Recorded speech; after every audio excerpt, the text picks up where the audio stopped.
છું જેવી life blogs. હું છું ધનેલો વ્લોગર. તો અમે બંને મિત્રો એક્સપ્લોર કરવાના છીએ આર કૃષ્ણકુમાર સિંહજીનો આ મહેલ.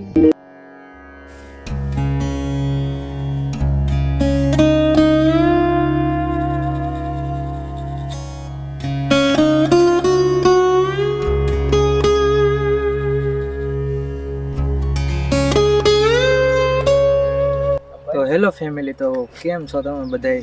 તમે લોકો આ પાછળ જોઈ શકો છો તેનું નામ છે સાચ બંગલો. અને હા, આ બંગલો બંધાવેલો છે આપણે એવા રાજા શ્રી કૃષ્ણકુમાર સિંહજીએ. તેમણે બંધાવેલો છે આ બંગલો. અને હવે આની અંદર જવાનો રસ્તો તમને નથી ખબર, પણ કઈ સાઈડથી જવાય છે. બાકી તમને હવે એક્સપ્લોર કરાવીએ અમારી જર્નીમાં અંદરથી, અને તમને બતાવીએ છીએ આગળ ઘણું બધું એવું. અહીંયા પહોંચવા માટે રસ્તામાં એક બોટ લીધી, એમાં ગાડી ચડાવીને ત્યારબાદ અમે અહીંયા પહોંચ્યા છીએ. રસ્તામાં તમે લોકો જોઈ શકો છો કેવું ગામ છે. આ એક ટાપુ ટાઈપનું ગામ છે, અને એક સાઈડ છે દરિયો, જેનો વ્યૂ હું તમને બતાવું છું હમણાં. અને ફાઇનલી આ છે સાચ બંગલો, તમે જોઈ શકો છો.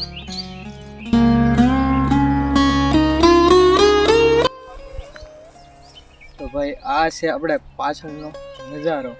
અને ફાઇનલી હવે આપણે નયનભાઈને છે ને રસ્તો મળી ગયો છે અંદર જવાનો, એન્ટ્રી લેવાનો. તો હાલો હવે જઈએ અંદર.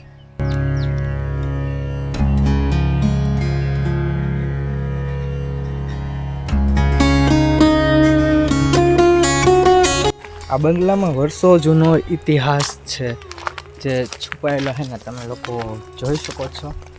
આપણે એક્સપ્લોર કરી રહ્યા છીએ અને તમને બતાવી રહ્યા છીએ કૃષ્ણકુમાર સિંહજીનો આ બંગલો છે તે. હલો હવે આગળ જઈને તમને ઘણું બધું એક્સપ્લોર કરાવ્યું.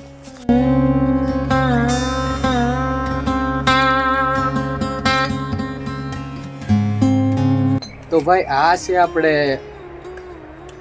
કૃષ્ણકુમાર સિંહજીનો આખો બંગલો. તો ફાઇનલી આ તમે જોઈ શકો છો, આ એક જ બાજુ છે હજી, અને હજી તમને ઘણું બધું આવું એક્સપ્લોર કરાવવાનું છે. તો હજી બનેલા રહેજો આપણા વ્લોગ સાથે. અને હા, જરા કોમેન્ટ કરી નાખજો તમને કેવું લાગે છે અમારો આ બધી જગ્યાએ જઈને ટ્રાવેલિંગ કરીને એક્સપ્લોર કરવાનો અમારો એક્સપિરિયન્સ છે, જે તમને શેર કરીએ છીએ અમે સોશિયલ મીડિયાના માધ્યમથી. અને હા, હજી આવા નવા વિડીયો બનાવી રાખીએ કે પછી હવે સ્ટોપ કરી દઈએ, તમારી ઉપર છે. કોમેન્ટ કરી નાખજો ને થોડોક સપોર્ટ કરી નાખજો. તો હાલો હવે તમને બતાવીએ આગળનો આ બંગલો.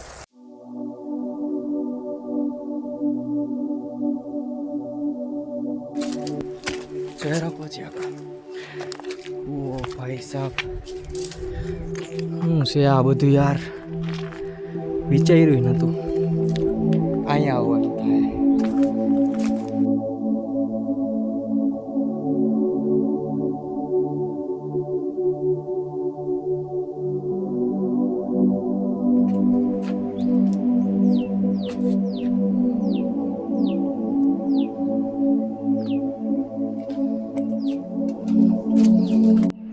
કેમ છો ફેમિલી? તો ફાઇનલી તમે લોકો આ લોકેશન જોઈએ છે. આવું વિચાર્યું નહોતું કે ભાઈ અમે આ જગ્યાએ આવીને ઊભા રહેવું, પણ અહીંયાથી આપણે નયનભાઈ રસ્તો કાઢી લીધો છે અંદર આવવાનો. તો ફાઇનલી આ છે આપણે કૃષ્ણકુમાર સિંહજીનો સાચ બંગલો, જે હજી તમને એક્સપ્લોર કરાવવાનો છે પૂરેપૂરો, જેની આગળની માહિતી આપશે આપણે નયનભાઈ.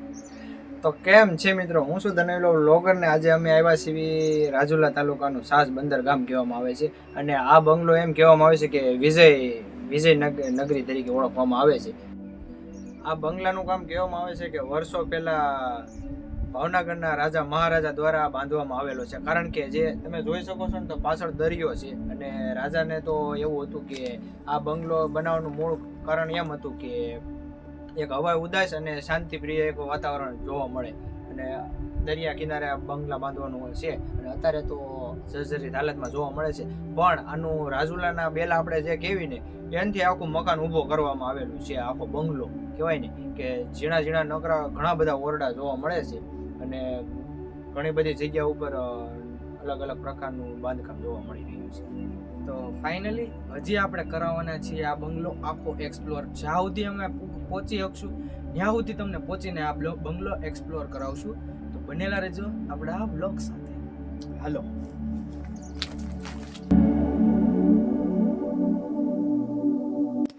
ફાઇનલી કેમ છો યાર? પાછા આપણે હજી એક વખત આવી ગયા છીએ અહીંયા એક સાઈડ ઉપરની સાઈડ. તો ફાઇનલી તમે લોકો જોઈ શકો છો, આ છે બંગલાના અહીંના કહેવામાં આવતા આપણે જે પહેલાંના જે ઓરડા છે ને બહુ જર્જરિત હાલતમાં છે. અને આ આપણે અહીંયા એન્ટ્રી ગેટ છે, ત્યાંથી આપણે એન્ટ્રી લીધી હતી અને અહીંથી આપણે ઉપર ચડ્યા છીએ. અને આ છે બાલ્કની, જે અત્યારે આપણે બાલ્કની ગઈ છે. પણ પહેલાંના રાજા અને મહારાજા હતા ને તેને માટે હવા ઉજાસનું એક કેન્દ્ર છે. તો આ છે આ મહેલની અંદર જવાનો રસ્તો, અને જ્યાંથી આપણે હજી અંદર એક્સપ્લોર કરવાના છીએ. અને આ દાદરો છે ત્યાંથી ઉપર આવ્યા, અહીંયા કોઠા છે, અહીંયા બાજુમાં દરિયો છે. અહીંયા એક ગામ છે, ઘણું ખરું દૂર ગામ છે, પણ અને હું ગાડી આમ ઓલા પણ મૂકી છે અહીંયા સામે, અહીંયા મૂકી છે અમારી ગાડી. અને ત્યારબાદ હવે જવાના છીએ આગળ. તો હાલો હવે અને તમને બતાવીએ અમારી સાથેની આખી જર્ની.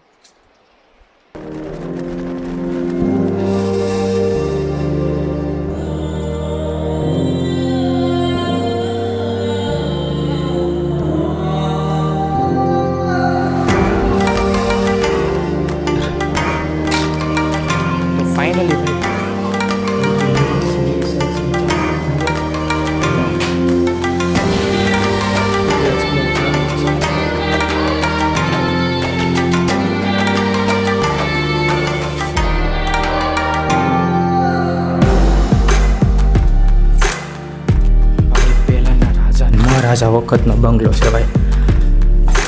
ક્યારે વિચાર્યું નહોતું કે આવી રીતનું આમ મહેલ બહેલ હોય છે. અહીંયા એક બાલ્કની ટાઈપનો રૂમ છે. વાહ વાહ વાહ, આખો એક રાઉન્ડ લાગે છે કે ત્યાંથી આમ બધું નીકળે. અહીંયા છે એન્ટ્રી ગેટ, અહીંનો એક્સપ્લોર કરવાની યાર. અહીં કોઠા રૂમ લાગે. ઓ આપણે નયનભાઈ, હું ભાઈ યાર કેવું લાગે છે આમ જોવો તો ખરી યાર. પિક્ચર હાલી રહ્યું હોય ને એવું લાગી રહ્યું છે અત્યારે તમને. બહુ જ અદ્ભુત જગ્યા છે. અને ભાઈ વિચાર્યું નહોતું કે પણ આવી પણ જગ્યા હોઈ શકે છે. અહીંયા આપણે આવ્યા. વાહ,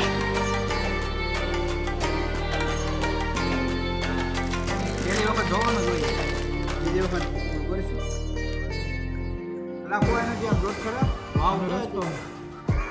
હોડકીમાં આવવાનું, હોડકીમાં આવવાનું, પાણીમાં હોડકીમાં આવવાનું. એવું છે તો ભાઈ અત્યારે બે જશે ખાવા બેસી ગયા. કારણ કે સવારના ધૂળ ખાતા આવ્યા હતા, ધરાણા હતા એટલે કીધું અત્યારે ફૂડ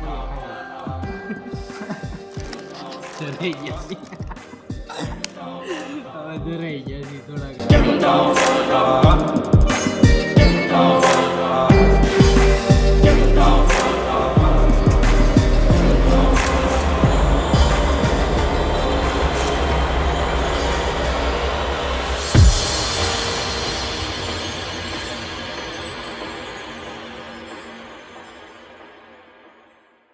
તો ભાઈ હું એક્સપ્લોર કરી રહ્યો છું આજુબાજુના લોકેશનમાં આવેલી ઘણી બધી આવી બધી જગ્યાઓ, જેમાં તમને હું બતાવવાનો છું મારી જર્ની વિશે અને કરાવવાનો છું મારી સાથે ટ્રાવેલ.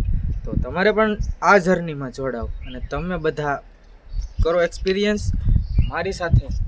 આ બધી વસ્તુ જે અનુભવ થાય છે તે જે જોયું છે અમે એક્સપ્લોર કર્યો છે અમે આ કૃષ્ણકુમાર સિંહજીનો બંગલો. અને ત્યાં તમને લોકોને એવું જોવા મળે. અહીંયા કોઈ આવતું તો હે નહીં, અમે જ છીએ છીએ, અમે 2 જ જણા આવ્યા છીએ. અને આ તમે જોઈ શકો છો કૃષ્ણકુમાર સિંહજીનો આ બંગલો છે. અને હાલો જ તમને આગળ બતાવીએ.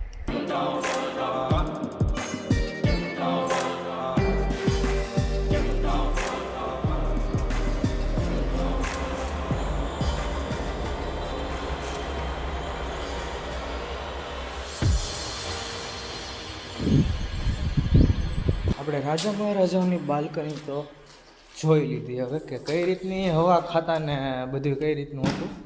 તો હવે જાય છે હજી એક સાઈડથી આમ સારો વ્યૂ ને એવું આવે છે. તો હાલો જઈ અહીંયા.